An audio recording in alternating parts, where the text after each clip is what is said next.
Good evening, everyone. This is the Devil's Advocate podcast, back with another show. What is that? Was it Tuesday now? 2 in a row? 3 in a row? I'm your host for the evening, Julio. It's the first time I'm hosting Devil's Advocate. Unfortunately, Phil couldn't be with us tonight, so I hope he's having a good evening where he is and getting what he needs to get sorted out. So, yeah. Before I introduce the other person next to me tonight, I just want to say that if any of you missed the review last night, I know it was obviously quite a late one because, Monday Night Football ends quite late. I do recommend you go check it out. It was a very good conversation between a very good panel of members that evening. So I suggest you go watch it. But yes, I'm not alone tonight. I am joined by Jonathan this evening. How are we, Jonathan? Yeah, good evening, Julio. It's been a while since I've been on with you, my friend. But yeah, it's my first show of the new year as well. I couldn't make the review show last night, unfortunately. After a very, very rare victory, I would have liked to have been on last night with the guys, but couldn't make it. But look, glad to be on tonight. We'll make the most of just the two of us talking about this Ineos takeover. Yeah, it's a bit like the reunion of the old guard with me and you. We do a lot together, so it's nice to be back on with you. Now, niceties out the way. Let's get down to business and talk about obviously what's going on currently with United that isn't on the pitch. I mean, how long has it been now? 13, 14 months takeover talk. We've got another show of that. But it's not getting old.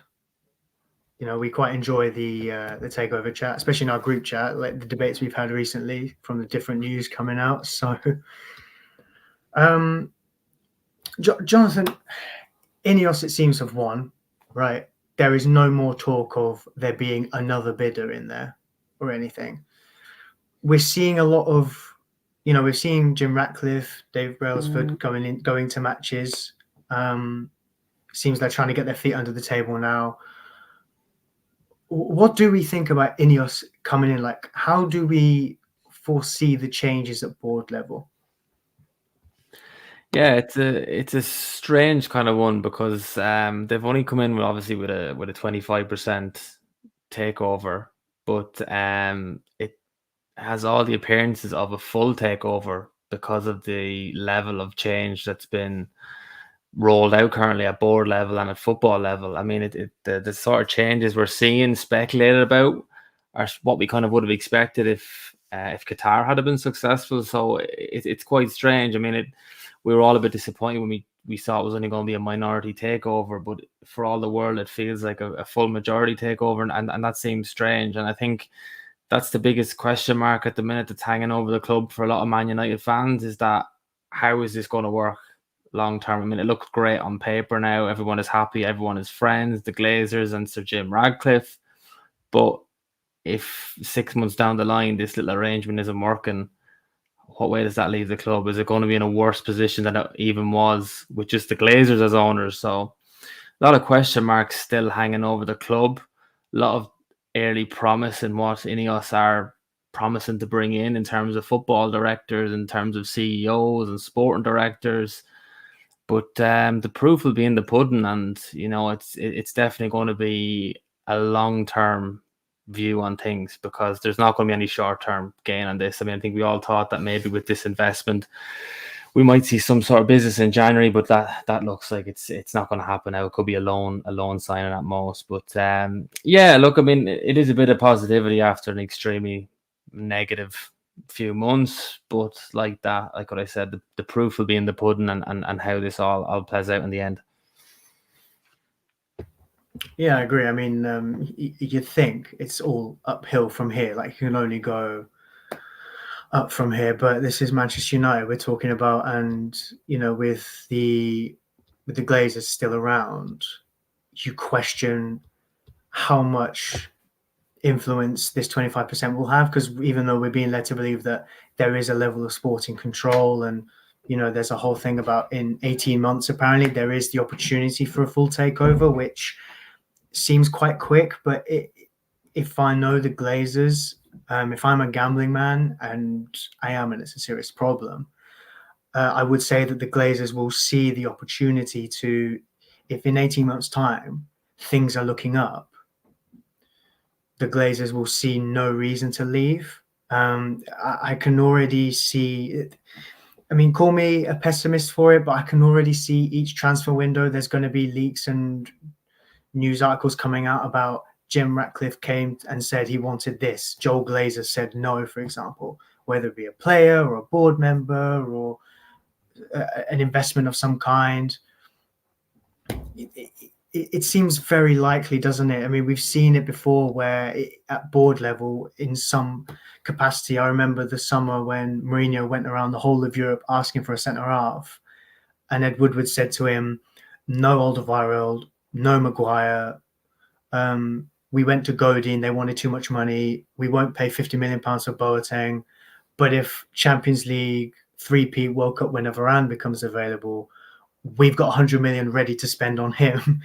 Now, I know that's a little bit different than the sporting control, but is there what likelihood do you think there is that all this sporting control we're hearing about will actually come to fruition?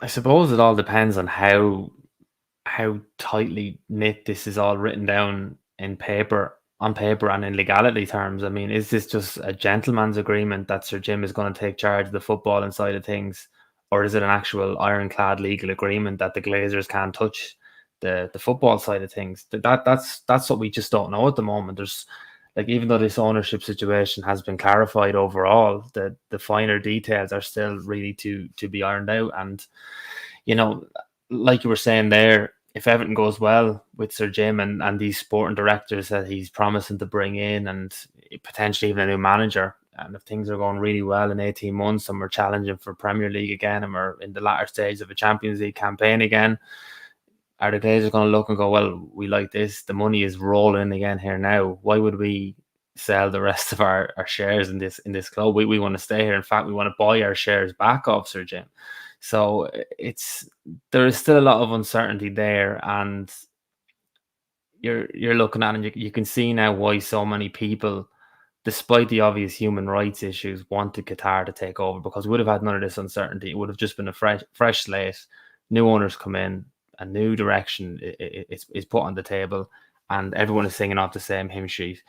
I sincerely hope that a businessman as astute and as rich as Sir Jim Ratcliffe, and obviously as a Man United fan, has covered his backside and really put ironclad legal agreements in place to say that the Glazers can't veto transfers, that there's certain amounts of money are available each summer that they can't interfere with, and that things do go good. Because I mean, we're all just fed up at this point. I mean, you have no divine right to win in football, we all know that, but what we've had to witness as Man United fans over the last 10 years overall has been painful, but it seems to have gotten worse in the last 18 months or so. It's just getting more and more toxic. So I think for the good of all of us Man United fans who just want to enjoy watching our team again, I really hope that it does work. I really hope all these little kinks and issues have been sorted out, and that's what took so long to get this over the line.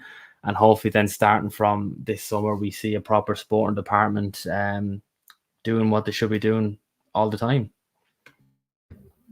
Yeah, I 100% agree with you. I think the worry with the likes of Qatar, because if PSG is anything to go by, we could have seen a whole thing where Qatar come in with their 100% and they turn to Ten Hag and go, thank you for what you've done, but we're going to go in the direction of, get Zidane in and have a whole like Galacticos set up. Because with a name like United as well, having a Man United Galacticos, can you imagine the level of finance that would come with that, in franchise, in just everything about it? Pretty much what Woodward strive to have.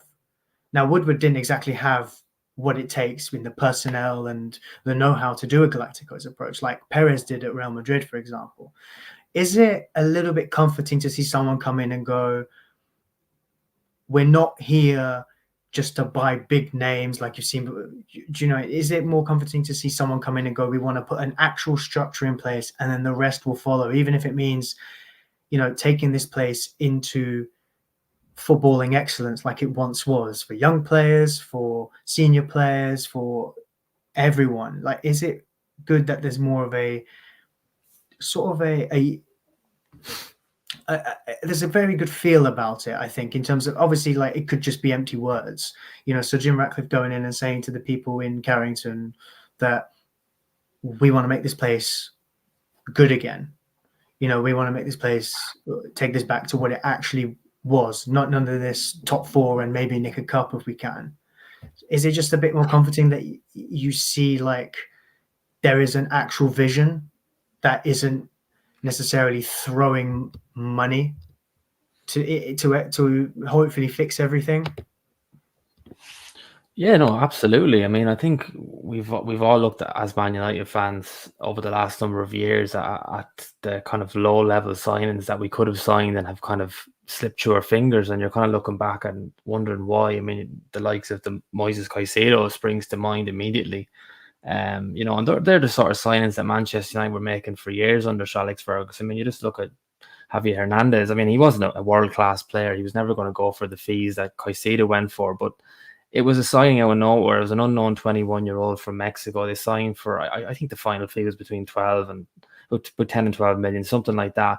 But like, he was instrumental in that first season in us winning the Premier League, and won 2 Premier League titles, scored over 50 goals for the club. And as much as every fan loves the massive big name £80 million signing, like we did when Pogba came back and we all dreamt, there's something about that unknown talent that we bring in for between 8 and 10 million from South America, an unknown team. You just get excited. And I felt that way about the likes of Facundo Pellistri when he came in, because I'd never heard of him. And, but he was 18. They paid between 7 and 9 million, I think, for him. And, I like a Uruguayan footballer personally because they don't tend to wilt like a lot of Argentinian footballers can do when they come to Europe. The Uruguayans always have this work ethic that's just infectious, and that sort of signing gets you excited. So it is nice to see this sporting operation coming in, and hopefully, if they do get the right people in place, that we do start seeing these intelligent signings, that we can bring in players that are relatively unknown, but the sporting people have done the research on, sign them for between 10 and 20 million, and they do so well that they've massive resale value then for upwards of 80 to 100 million. And that's intelligent business as a football club. You don't want to become a selling club. Manchester United should never be a selling football club, but we should be nurturing assets to a level that they do become world-class players and have massive potential but huge price tag. And we're sort of seeing that a little bit with Alejandro Garnacho at the minute. I mean, he was brought in from Atletico Madrid for a nominal fee. It could have been about 600,000. If you sold him now this summer, you'd probably get about between 40 and 50 million, just the way the market is. And if he keeps developing the way he is at the minute, you could be looking at another 80 million, £100 player, £100 million player. And that's what we want to see. And hopefully that comes out of Ineos. I think as well, I know you mentioned the PSG project there as well, and the Far East investment. One of the reasons I wanted Qatar to take over Man United was because I think it would have been one of the first investments of that type. If you look at any of the other Middle Eastern investments, they've all been into clubs that are relatively small clubs, and there's hundreds of millions and billions of pounds have to be pumped in to bring the infrastructure right up to scratch. If Qatar had taken over Manchester United, granted, a lot of money would have had to go into investment in the infrastructure in terms of the stadium and the training ground. We all know that.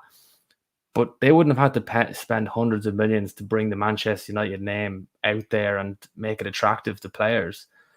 So it would have been very interesting to see how much investment actually would have been needed on that side of things if Qatar had won, because I don't think we would have been looking at a Man City type situation or a PSG situation where you're signing middle class players for 400 and 500 grand a week because you have to build a reputation.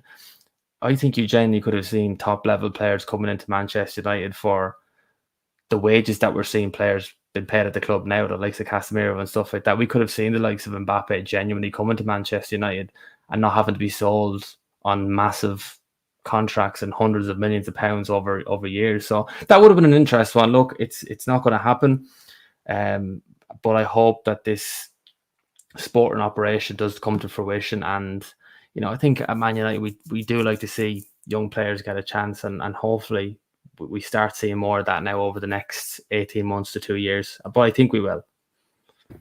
Yeah, I agree. I think it's quite nice to see, because the Man United we all grew up watching, supporting, and loving over the years had that about them. It wasn't like you had your superstars come in like that.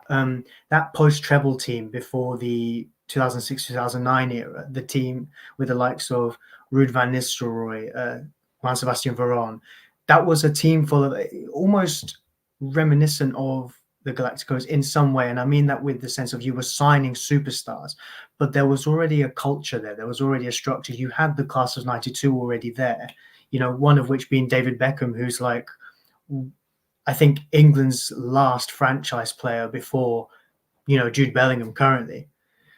Arguably, Rooney could be in that debate. Maybe he's just not quite there. But I think that it's really nice to see Ineos coming in and going, the things that we've been praising about smaller clubs and what they're doing, it's quite comforting to see Ineos come in and go, I want a bit of that, because that would work here. Because people seem to forget how much Sir Alex and David Gill did together.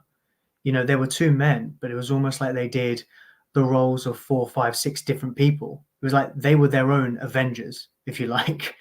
And obviously, I think personally, it's good to see the Ineos are coming in and going, it's not going to take one man or two people to do it. It's going to take multiple different people who are specialists in certain areas. I mean, an analogy I've used on this podcast many times is like King Arthur and the Knights of the Round Table, where like you've got various different people who are specialists for one certain bit. And I think that's how you bring Manchester United back to footballing excellence. When you were just talking about the PSG project there, I think the closest we ever had to that was when Mourinho was here. The first 2 summers he was here, we spent big money. We spent 40 million on Matic, 75 on Lukaku. We bought Mkhitaryan, who was like the best player in the Bundesliga with assists the year before. We signed Eric Bailly, who was a highly rated young centre-back who looked powerful, brilliant. And then obviously, Zlatan came in on a free. Obviously, Paul Pogba record fee. So I think that, and even the signing of Fred, big money, ridiculous money, but still big money. So I think that if that was to work, you'd need to have the right people. But it's very nice to see that, because I think 2 key components of United under Sir Alex was we win, but we win it in style, in the right way, whether it be with superstars or giving young players a chance. That's how we did. And I just think that from what we're seeing on paper, it seems like Ineos are going to try and do that. One key component is a man I've already mentioned, David Gill. Monday morning, I think it was Laurie Whitwell said that David Gill was, I don't know what the word was. I think it was like he became closer to United after Ed Woodward left, I think it was, and is expected to be, I think the word was tapped into. Whatever that means. But David Gill being in communication with Ratcliffe and Brailsford, I believe he was at the Wigan game as well. David Gill. He was, yeah. Is he someone you would look at bringing on board? It's funny you mentioned that. I seen him at the last couple of games, and obviously it's not unusual to see David Gill at Man United games. He's been at them the past number of years since he's left the role. But when I saw that Laurie Whitwell article about genuine concrete links with David Gill and Ineos, my first thought was, no. We've been down this road before with several managers, particularly Ollie, and it's this feel-good nostalgic factor of David Gill represents the good times at Man United, and he does, and he was a very, very shrewd operator, and I don't think a lot of people realise how much of a hole he left when he left the same summer as Sir Alex Ferguson. I think if he'd have stayed another year or two, you could have seen a very different landscape unfolding there for the likes of David Moyes. But at this point now, if we're looking at a fresh start under Ineos with best in class, the likes of Paul Mitchell been mentioned and numerous other names, that's the sort of route we need to go down. We can't keep going down this nostalgic path of remember the good times under Fergie and David Gill.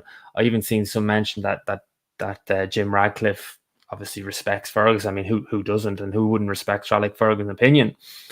But we need to get away from this constant link with the past, and it held Liverpool back a lot in the early 90s when they couldn't let go of that purple period of the 70s and the 80s at the club, and eventually they got away from it. But we need to learn to just cut ties and just appreciate the past for what it is. We had great memories. Those were great servants to the club. They made magnificent contributions. But we need to look at modernising the football club. Now, that's not to say that if David Gill does come on board, that he might not have a magnificent impact. He could be absolutely transformative. He could be as effective as he was when Sir Alex Ferguson was manager. There's nothing to say that he won't be. But my gut feeling when I saw that solid link was that no, we need to move away from this. We need to look at the likes of models that Brighton have adapted, and this fresh young approach that has seen them be so successful over the last number of years. That's the sort of model we need to approach now. Let go of the past. We aren't Manchester United of 10 years ago. We're a lot smaller in stature now. Of course, we'll always be a world-class outfit with a massive name that's unrivaled across the world of sport. But we are, at this moment in time, in a very different place than we were 10 years ago. And we've got to accept that. And when we accept that, then we can learn how to move forward constructively. And I hope personally that David Gill isn't brought on board and that we go down a different avenue with a different sporting director.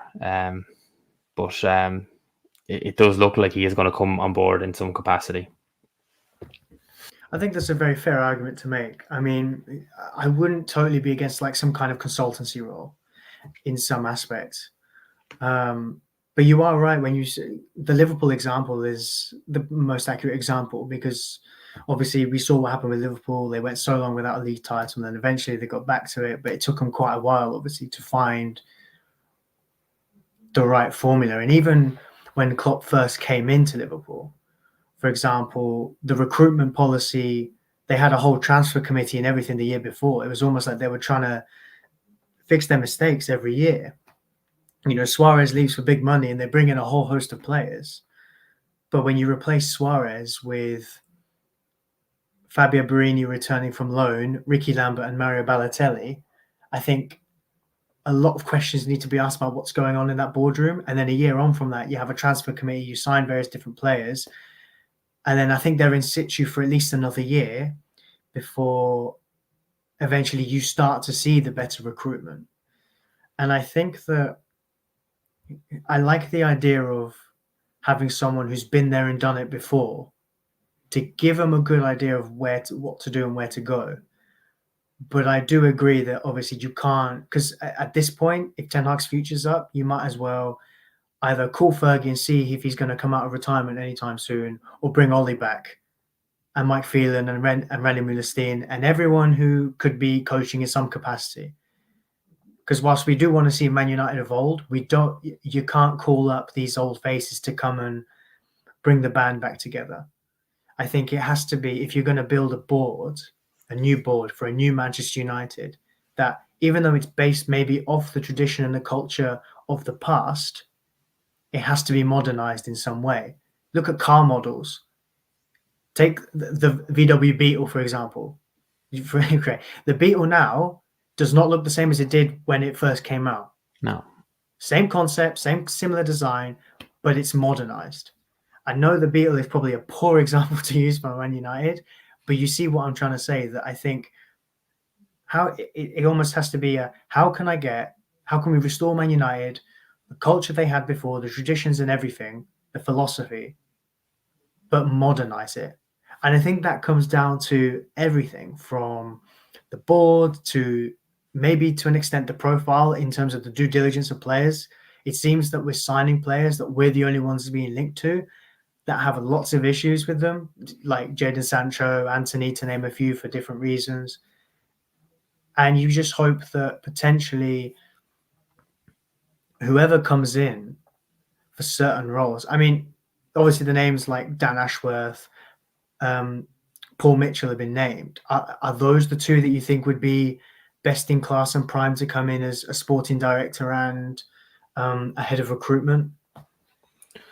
Yeah, well, you mentioned Dan Ashworth there, and I seen an article, I can't remember where it was, saying that there was a question mark over whether they could pull him away. Is it Newcastle he's at the minute? Yeah. Yeah. And it was like it was an article saying like Man United would have to come up with big money and convince him that their project was better than Newcastle's. And this is where you've got to start. You touched on it there, but how many players have we signed in the past decade that other clubs have actually genuinely been interested in? Very, very few. This is what we've got to get back in the habit of doing in terms of becoming the best club in the world again. You've got to be winning the race for these top level names on the pitch, but also off it. Like if Dan Ashworth's at Newcastle United and Manchester United can't convince him of their sporting project and that it supersedes Newcastle's, then you're failing already.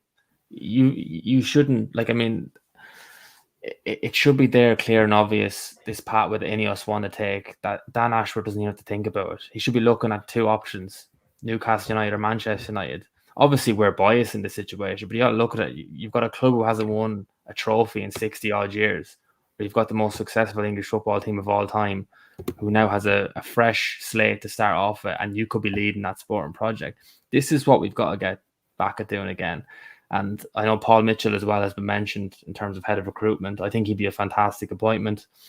There was no doubt there was definite solid links there when Ranić was in as an interim manager, and obviously that consultancy role was teased at the end of that season. I think if Ranić had have fulfilled that consultancy role, I think we would have seen Paul Mitchell definitely come in some capacity that summer. There's no doubt about that. I think Mitchell will be a good appointment. I think if I'm right, he's back living in England now. He's local enough to Lancashire, so Yeah. it would suit all parties as things stand. I think he would love the job, love the position, and I think you've got to get the likes of Murta over there. I mean, I think he was sold to Man United fans as a football director, and we all kind of bought into it because we'd never had a football director before. We thought it was going to signal the dawn of a new era at Manchester United under Glazers. We have a footballing guy, but you know, he was basically an extension of Ed Woodward. His hands were tied by the Glazers ultimately. So you've got to eradicate that past now. Murtaugh isn't qualified to be a football director or sporting director at a club the size of Manchester United. By all accounts, he's fallen out with a lot of key players. I think he was one of the reasons why Nicky Butt left the club, and Nicky Butt was doing a fantastic job with that academy. He was one of our best assets at that time, and you knew he was going to leave a gaping hole, and I would argue that it still hasn't been filled, despite a couple of players coming through. So, I think the likes of Ashworth and Mitchell are most. I'm not saying there's other options out there. My knowledge isn't extensive on the types of directors or sporting directors that are out there that would be suitable for this, but those are the hot names at the minute. And if Ineos are looking for best in class to lead this project, then you've got to do what it takes to get these guys in the door. Yeah, 100%. I agree with that 100%. I think the key is obviously they need a plan. Ineos have to come in with a plan. I think United's problem the past 10 years has literally been because a sporting director has been called for the best part of 5 years now. Jose Mourinho was sacked 5 years ago and 5 years and a month ago. And one of the first things that was said afterwards was United need to reset, go back to the traditions and all the culture that United had before, bring in a sporting director, best in class were the words used then. The prime candidate at the time was Pochettino, who what he was doing at Spurs, you could see remnants of that. And the squad that was being built there was under Paul Mitchell's guide. It's no coincidence that Paul Mitchell leaves because Levy won't spend the money that he says for the right targets. You know, the example I always go back to is Michy Batshuayi didn't exactly do well in the Premier League, but it was between Chelsea and Spurs going in for him. Chelsea won the race because obviously Chelsea are Chelsea. They're going to spend more money. They're going to pay more money if that's what it means. Paul Mitchell is fed up because Daniel Levy decides Vincent Janssen is my answer as a backup striker to Harry Kane. But then a year later, Paul Mitchell leaves because of that. A year later, Vincent Janssen's not cut it. And then Daniel Levy goes out and buys Fernando Llorente for similar money. So you're paying, what's that? More than the Michy Batshuayi money for two strikers. Now, granted, Llorente did all right as a backup at Spurs, but you can see the point. It was like you spent more money achieving maybe what you could have done this. Maybe that's not a good example because how similar you are. How similar money there was. But I don't think it's another coincidence, for example, that Alderweireld gets signed for £12 million off the back of a really good season with Southampton, goes back to Atletico Madrid. Spurs lure him for 12 million. A year later, Paul Mitchell leaves. And then the year after, they pay 40-something million pounds for Davinson Sanchez, who'd had a good 6 or 7 months at Ajax. Now, Davinson Sanchez maybe looked like a decent player, but for 40 million quid, you'd have to say that Ajax robbed, or at least the Eredivisie robbed Spurs again, because Davinson Sanchez didn't really look like that overall at Spurs. So I think that the fact that we've been calling out for these for years and people we're hiring for these roles we're promoting people. We're not saying who's out there that we can get that's best in class. They look at, right, who wants a promotion? Who wants more money? Who wants a bigger job here? Like John Murtough came in under Moyes and he was more of a player. It seemed like, I think he was more of a player welfare kind of person as opposed to a, as a big administrative role in the board. So it is very concerning with the fact that obviously in the past, we're not hiring people, we're promoting people.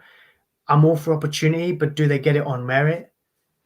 Dan Ashworth, maybe not as well known until the last few years about what he did at Brighton and what he's doing at Newcastle. But Paul Mitchell's been around for a long, long time. And you sort of feel Paul Mitchell was a name I talked about to people I knew in 2019 when Ollie first got the job. Which, Ollie getting the job off the back of that, really good run as caretaker. And also Woodward must have sat him down and had a presentation with him of some kind. And Ollie being at United for so long and knowing what the club is about, regardless of whether you think he's an excellent coach or a PE teacher or whatever, he obviously had a plan, a vision, an idea of what it is to get Man United back to the top. But I don't think he could have executed that with Woodward. He would have needed a Paul Mitchell there to help him. It's no coincidence things didn't go well for Ollie when the transfer recruitment changed. If you remember, the recruitment policy at United was, Maguire, Wan-Bissaka, Dan James, younger players, not quite there, but could go to another level at United, similar to the old days. And then obviously the next summer you go Cavani, Telles, Van der Beek, big names again. And then the year after it's Varane, Sancho, Ronaldo. And even now in hindsight, we're questioning which one of those players did Ollie say, yes, I definitely want him for? So it's like, I don't know, a lot of questions over the years. You mentioned cutting corners there as well, Julia, off the field, but it's happened from a coaching point of view as well, if you actually look at it. I mean, Darren Fletcher came in there a number of years ago, and I know his official role is technical director at the club, but I to this day still don't know what Darren Fletcher's actual role is at that football club. I mean, I don't think anyone does. No, it's like this fun-loving liaison officer that operates in between the lines of the players and the management. And he's been there under a couple of managers now, and I'm still like, oh, what are you doing? Because he seems to have a role off the field, but then he's on the training pitch doing coaching drills. And, it really is an example of a cutting the corners. Again, another nostalgic appointment. Fletch was a great player for the club. Was never even a the Ollie world-class appointment player, but was a good player for the club. But he's not best in class. You see it again when Jose Mourinho's assistant manager leaves in the summer of 2018, whose name evades me now at the minute. Rui Faria. Exactly. And he'd been with Mourinho the whole way up. He wanted to leave for his own managerial reasons, which is absolutely fine. But our next port of call should have been right. Where's the next top quality assistant manager coming in? Ferguson did it for years. Queiroz moved on. He brought in Mike Phelan. It went on for years during the successful period. But we replaced an experienced assistant manager who knew Jose's ways, styles, and we replaced him with a bright young coach in Kieran McKenna, who's doing well as a manager now, and Michael Carrick, who'd only just retired, who had no credentials. Okay, he'd done his coaching badges, fine, wonderful footballer, but he's not a best in class assistant manager. Kieran McKenna isn't a best in class assistant manager. They're young coaches finding their feet. You can't come into one of the biggest clubs in the world who are supposed to be challenging for league titles and Champions Leagues and be learning your trade. You've got to come in ready made, unfortunately. That's just the way. And if you're not ready made, the structure has to be there around you to ensure that you learn quickly and the right rules and regulations are around you so that you learn properly. And that's certainly not the case at Manchester. And you see it a little bit now. Look, it's less of an issue, but you see Phil Jones back at the club now coaching the under 18s. And look, I mean, the guy's had an awful time with injuries. I'm not saying you should kick a guy when he's down. And it's nice to see a club helping a guy who's had to retire early through injury. That's fine. But you're looking at our next generation of talent, and they've been coached by a guy who has no coaching qualifications whatsoever. So, like, it just doesn't sit right with me. We should have the best in class youth coaches. We should have the best in class assistant managers, the best in class technical directors. But like what you alluded to, it's just those appointments from within. Cut the corner. What's the cheap option? We don't want to be paying 5-6 million to buy these coaches and managers out of their contracts. It costs like that. There are dividend payments. And this is just what really has to change. It's not just the obvious thing of getting signings right. It's getting the appointments right in between those signings that is going to determine whether Ineos are successful or unsuccessful long term. Yeah, I agree. I think even you could question the Ollie appointment. We went on that massive run, and I understand, obviously, you question the timing for the appointment. You could also, now granted, devil's advocate to that, players were looking at signing contracts and stuff. They needed clarity about who to bring in. But I think that it seems that, firstly, I just, based on what you said, there's a clear difference between land of opportunity and the theatre of dreams.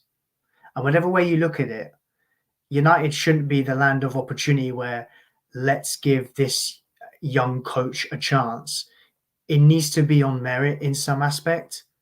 Whilst I liked the idea of maybe keeping Carrick on, because obviously you'd been United for years, keeping on in as backroom staff is fine. But when Jose went to Spurs, he brought an assistant coach with him who had been, I think, a first team coach in some aspect at Lille, I think, at the time. I could be wrong on that. But this was someone that Mourinho had found himself, I think. Whereas it just seems that everything Ed Woodward did was almost like worst case scenario. Like, it was win-win for him. Either it wasn't expensive or he did whatever it meant. So if it went so well, he could see the headline in the future.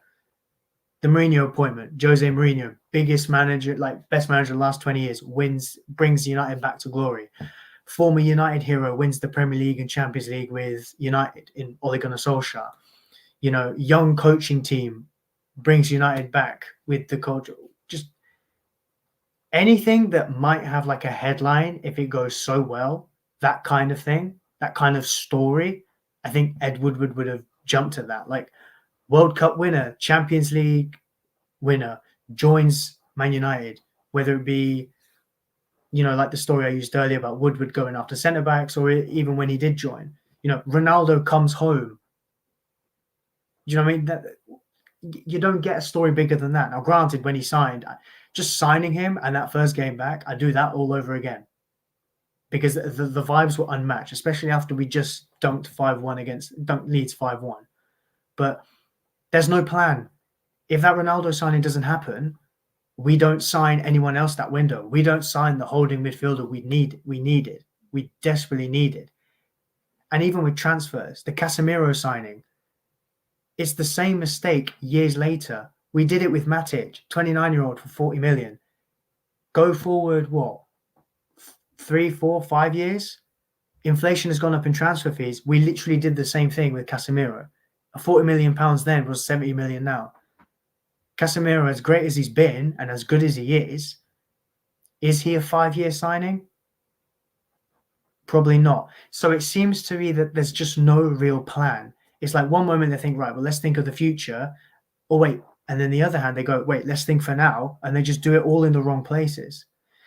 Talking about on merit, obviously, United this season have been a bit of a toss of a coin. And there is a lot of question marks around Erik ten Hag, and there has been during the season. Now, with this ownership structure coming in, and it's looking like it wants to change things in recruitment, which is fair enough because ten Hag, what looks like his recruitment policy has been, where the board have just given him all the power and he's just opening the phone book and calling anyone he knows from his own personal yellow pages. It's a little bit worrying that he's calling players and going, "You're right, mate. So, do you remember when you were in the youth team at 20? Yeah, so you remember I was there. How would you like to come play for me now at United?" And then signs Wout Weghorst. Now, off the ball, Wout Weghorst did his thing. Fair enough, fair enough. But if you're a serious football club and you need a striker after Cristiano Ronaldo's just left, I think a serious football club if they're making an investment in the summer, they bring it forward to January. At least I've seen City do that. Like when they signed Aymeric Laporte, they were going to leave that till the summer, but injury crisis, they were like, right, we need to just bring that forward. So, I mean, firstly is future of Ten Hag. What is it looking like right now in your eyes with the new ownership, and what could get in the way, like regarding maybe form and even recruitment? Yeah, well, you touched on it there about him signing previous players that he's worked with and getting his way with guys he's coached at, whether it be youth level or senior level. And the worrying thing is not so much last season, but this season is that he doesn't know how to get the best out of these players. I mean, they're getting worse, and I understand that some players aren't going to make it in the Premier League. It's one of the toughest leagues in the world in terms of pace and physicality, but if you can at least play to the strengths of the players that you're bringing in, that you have vetoed to get because you know these guys better than anyone else, that's worrying for any coach, and that's what's concerning me at the minute with Ten Hag. And that's what worried me the most when he came out with his comments about when he was asked about his Ajax style of football, and his question to a journalist was, well, I'll never play that style at Man United. And I think every Man United fan's ears just pricked up and were like, what? But that's the very reason you got the job. If you weren't going to play that style, we might as well have just brought in Sam Allardyce or Neil Warnock and lumped the ball up to McTominay all day. You got the job because of the style of football you played, and it was winning football at the time. So you've also gotten a lot of your maybe not so much number one signs, but you've gotten your way more often than not. I'm not saying it's a complete team. It's definitely isn't anywhere near complete, but you've got enough players to be working with there that you should be able to be playing a style of football now that's somewhat akin to what you were doing at Ajax. But it's like, nah, I'm still playing this Moments FC football, this quick transition football, which is actually the slowest transition football the Premier League has ever seen. It's bewildering, and my gut feeling would tell me that Ten Hag won't be there to start next season. I don't think he'll get sacked. It would have to get detrimentally bad, I think, in the next 5 months or so for him to be sacked. I think Ineos will give themselves the next 5 months to evaluate, but my gut feeling would be that with that much sport and change off the field, that there's inevitably going to be a change in the dugout, I think, unless there's some compromise in terms of, obviously in his contract, he has it written in law that he has a veto on all transfers. If he's to stay on, Ineos are going to want that removed. They're going to want to see some sort of style of football being formulated as well. You're not going to see Paul Mitchell and potentially Dan Ashford coming in and going, right, we want to play this type of football. We're going to bring in this type of player, but he's going to go, no, I can't play that football. I'm going to stick at McTominay. So there's going to have to be some compromise there, and I don't see it in Ten Hag. He's a good manager, but he's a very stubborn man. You can see that with his selections, his substitutes. There's just something in my gut. We chatted briefly about this backstage. There's something in my gut that tells me that Graham Potter will be manager of Manchester United next season, and part of that worries me. But then I do see some rationale behind it, in the sense that we can mention that he's too small for the job. He hasn't won enough to be manager of Manchester United. But then you look at the players at this club and what they've won. They've they've won a handful of trophies between the lot of them. They're not serial winners. They're big egos, but you'd like to think that if we get the structure right off the field, which I hope we do, then the power of these players in the training ground and on the field will diminish significantly, which will ultimately give the manager more authority. So it shouldn't matter how big a name or how world class of a coach is in the dugout. Potter wouldn't be my first choice, of course, but if they are to get rid of Ten Hag at the end of the season, who do you go for that's available that's world class? I mean, Carlo Ancelotti has just signed a new contract at Real Madrid. He's one of the few managers that I would be getting that could come in and be a world class manager at the club. Klopp and Guardiola are the other two. They're never going to manage Manchester United. After that, who are you looking at that's a world class top manager out there that could come in and transform Man United at this moment in time with that group of players? I think you're going to need someone that's going to need to build from scratch. Potter has done it at a couple of clubs. He did very, very well at Brighton under a proper sporting structure. And like I said, you'd like to think that with a similarly strong sporting culture and structure in place around at Manchester United, you could see him replicate that. That's something he's advocating for Potter. It's just something I've heard from people that are much more knowledgeable than me in the footballing world, was that he was very well looked upon when Nice were looking for their last manager. It didn't happen. So it's obvious that Ineos and Brailsford are all aware of Potter and his potential and his ability. And look, I knew it wasn't going to work out with Chelsea. It was probably the worst club he could have went to in terms of managerial options. It was never the club for him. Potentially Man United could be the club for him. Who knows? But where we are now as a club now anyway, what have we got to lose? I mean, look, I'm still behind Ten Hag. I really hope it works out for him because he's been my favourite manager since Sir Alex Ferguson. I mean, last year it just felt like we turned the corner. He had that aura about him, and I would really like to see us finish the season strong and prove the doubters wrong and see us implement a style of play that we can get behind and be proud of. And I hope it does happen with the players coming back from injury, but he's going to have to compromise. He cannot keep doing what he's doing now and keep his job. If he keeps doing what he's doing now in terms of a lack of style of play, sticking with out of form players, he's going to lose his job. There's absolutely no question about that. Yeah, I 100% agree. I think the issue is obviously, like, over the years, we've gone with proven winners. We've gone with proven philosophy. We've gone with proven Premier League. We've gone with proven knows the culture of United, what it was, and tried to bring it back. This is arguably our first appointment after Fergie where we've gone, he's a bright young manager, top of his game right now. CV looks good. Top clubs sniffing around him, a bit flavour of the month, if you like. What Xabi Alonso is doing now, almost, except Ten Hag won trophies, and what he had on his CV apart from trophies was giving youngsters a chance at Ajax and rebuilding his team. The first team he had, it got decimated. You saw the likes of Frenkie de Jong, De Ligt, that spine with Van der Beek as well, all going within a year or so of each other. Ziyech went as well. So I think that it'll be. I think I agree with you, obviously, because I'm also I'm backing Ten Hag to the very end. But there is going to come a point where if it continues the way it is, I've said it before multiple times, where it's going to be less about what have you done for us, and it's going to be more about what are you actually going to do for us. Yes, what he's done at Ajax is brilliant. Yes, some of the things we're seeing now, we won us a trophy last year. It seemed that we turned a corner.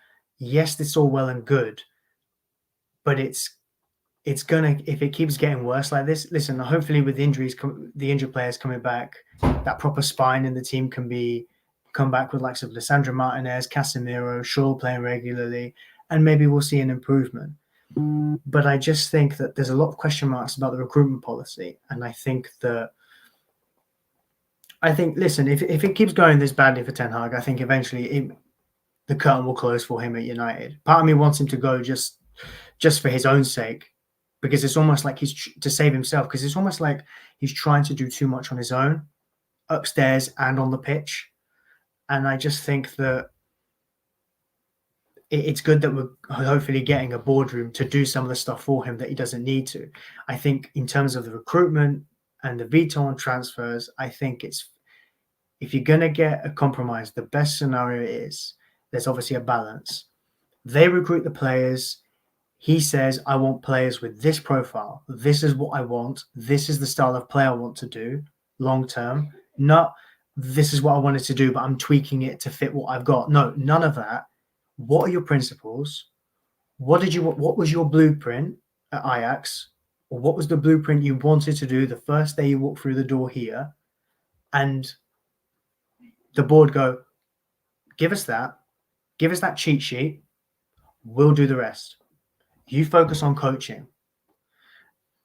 If Ten Hag does go, it is a bit of an issue because I'm of the opinion that you either go for someone of the elite, not saying the big name guarantees success, but what I mean is to match the plan of whatever the boardroom have, it has to be someone of the elite who can either eclipse Guardiola or someone who deserves the opportunity, like Ten Hag did. Ten Hag had done quite a good amount of Ajax. For me to say he deserves an opportunity, maybe you could argue Man United was too big of a jump for him, but we haven't made that appointment before. The likes of Sir Alex, for example, he won Champions League and leagues at Aberdeen. Back then, scope wasn't like what it is now, but that was an opportunity given to him then. You could bring other names into the fold from the past, or this manager this, or Wenger coming in from Japan, or whatever.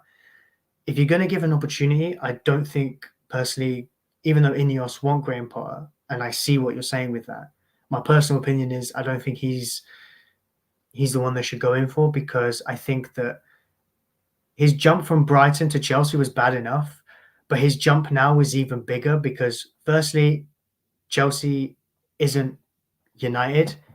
Chelsea aren't exactly in the bracket that United are in with Bayern, Real Madrid, Barcelona. They're still a footballing superpower, Chelsea. There's no two ways about it. But Man United is the football club, almost. And you look at the names it should be with. It hasn't acted like any of those clubs. I think if you're going to bring someone in, you shouldn't bring someone who couldn't do it at a lesser level to an extent. I know that sounds quite elitist, and I agree that there shouldn't be any kind of entitlement for work. If you've got what it takes, you should do it. But I also think that you need to see for this kind of job, because this is a big job on its hands. There's a clear out involved. There's a transition involved. And Ineos need to be 100% sure they're getting the right man, because they might not be as harsh as Chelsea were when they sacked Potter. They might let this go on for a few years. And it might go so fast. It could go so far sideways that you then have to take a few steps back to get to where you left the road and then go forwards, if you get what I mean. And I just don't think Potter has what it takes. Potter's CV does not tell me he's done that at such a huge level. Even Pochettino, for example, he's not exactly my first choice. The only time he was my first choice was obviously when Jose was sacked, and I couldn't think of anyone else at the time. Like Zidane wouldn't have come. Conte wouldn't fit straight after Jose. Obviously, Oli talked himself into the job, and then there was the likes of like Lopetegui just been sacked at Real Madrid, and he was always on the list ever since. But Pochettino's work at Spurs was a transition and was a rebuild, and you saw what happened over the course of 4 or 5 years there. Yes, he's made questionable decisions about his next two jobs, but at least then, say this is a transitional period, and maybe obviously Pochettino will take us similar to what happened to Spurs. He'll take us as far as he can, good recruitment, and then eventually the cycle will end, and then you'll need to look into the next one. And I think that what Pochettino did at Spurs and where he's been since is nowhere near as big of a jump for an opportunity at United as it is for Potter. I'm not advocating for Pochettino here, but my point is that what his track record states, it shows he's a better fit.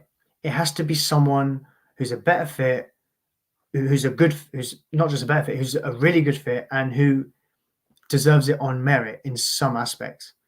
I'm not like other names include like Nagelsmann, for example, Hansi Flick, for different reasons at Bayern Munich. And Nagelsmann was a top young coach at Hoffenheim and then Leipzig, and then he was destined for the Bayern job and he got it.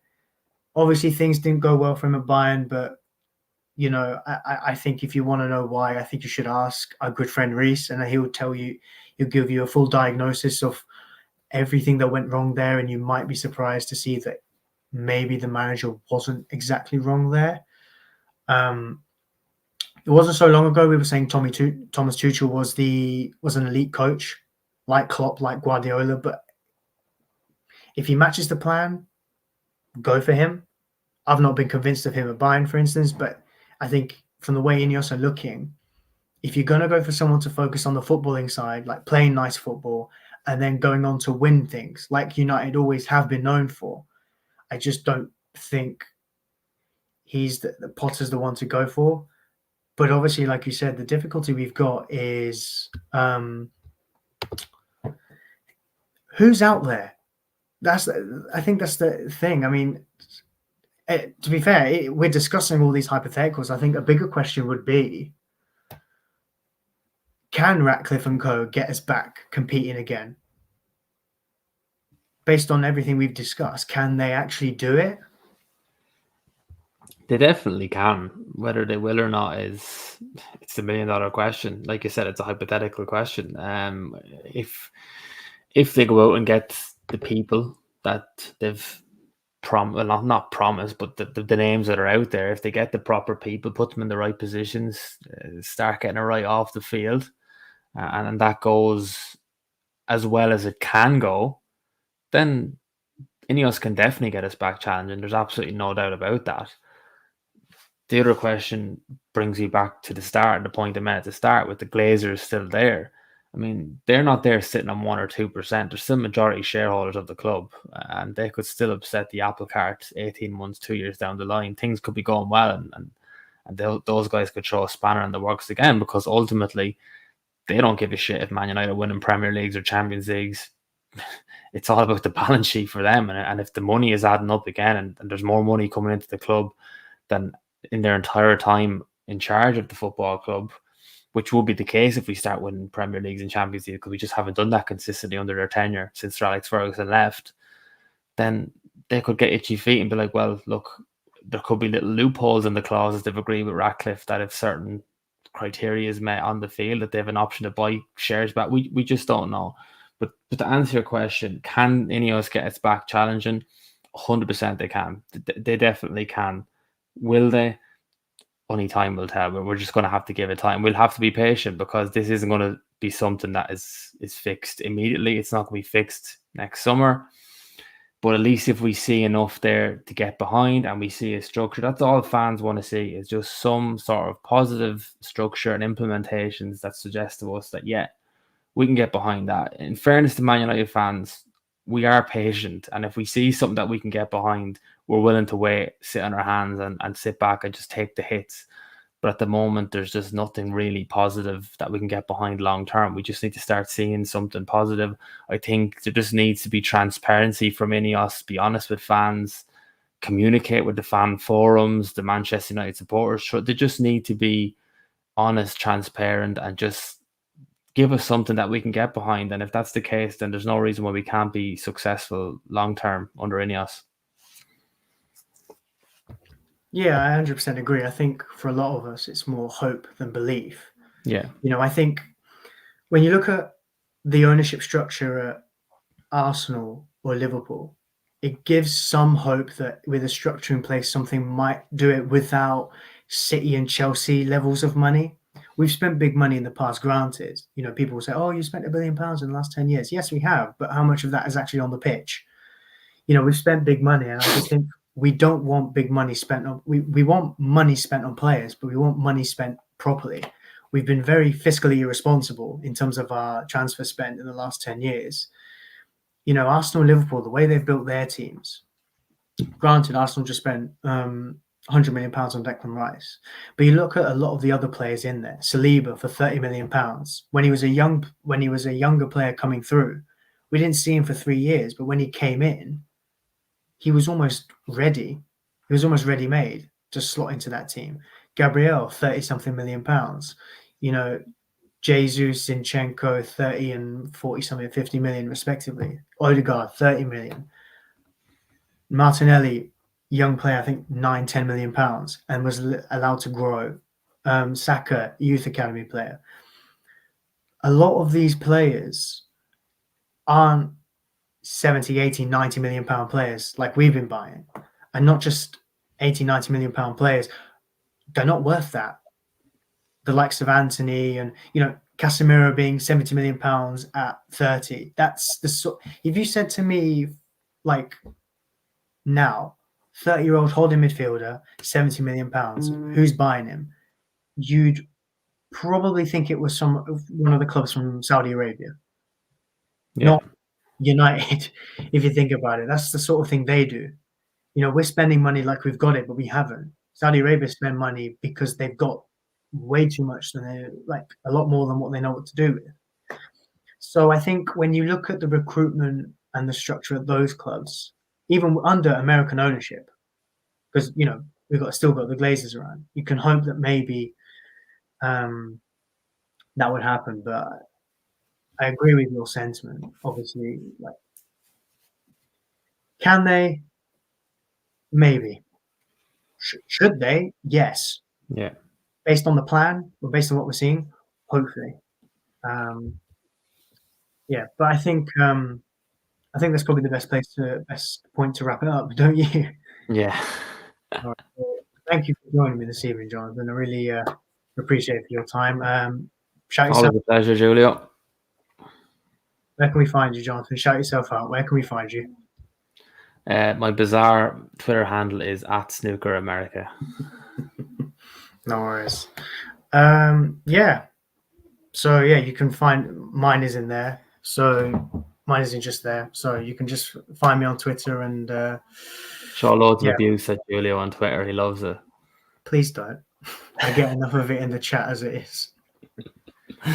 But yeah, we'll wrap it up there. Thank you all for watching this evening. Hope you enjoyed. But yeah, from us at Devil's Advocate, have a good night, and we'll see you.